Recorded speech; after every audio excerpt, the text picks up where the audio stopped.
After 2 weeks of football, can we see if there's a threat to Ohio State in the Big Ten? Michigan looks like they have some serious problems. Penn State almost lost to Bowling Green last week. Oregon looks terrible. So those were the top three teams that were really going to be like quote unquote contending for the Big Ten. And Ohio State, obviously a small sample size right now, and they haven't really played anyone all that impressive. So we'll end up seeing, but it looks as though Ohio State's going to run away with this conference. And maybe a dark horse and someone that didn't necessarily see coming through here is USC.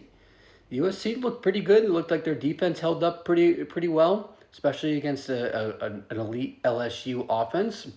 Now, I think Penn State will probably be all right based on what we saw in Morgantown. I think they're probably the next best bet to compete for a Big Ten title. I'm kind of selling Oregon right now. They have not looked any impressive. I'm going to trust what my eyes see.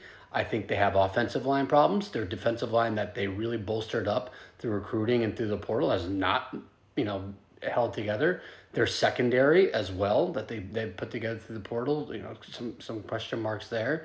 They just have a lot of question marks going on right now through 2 weeks of football. And they were in games where, with their roster and with their talent and with their coaching, they should not have been in those close of games. So I'm not so high on Oregon anymore. And it looks as though Penn State is probably the next best team to compete with Ohio State. But it seems so far through 2 weeks of football that Ohio State is just better and they're playing better than anyone else in the conference. It looks like the Big Ten is theirs to lose. Follow Big Body Ball CFB on all socials.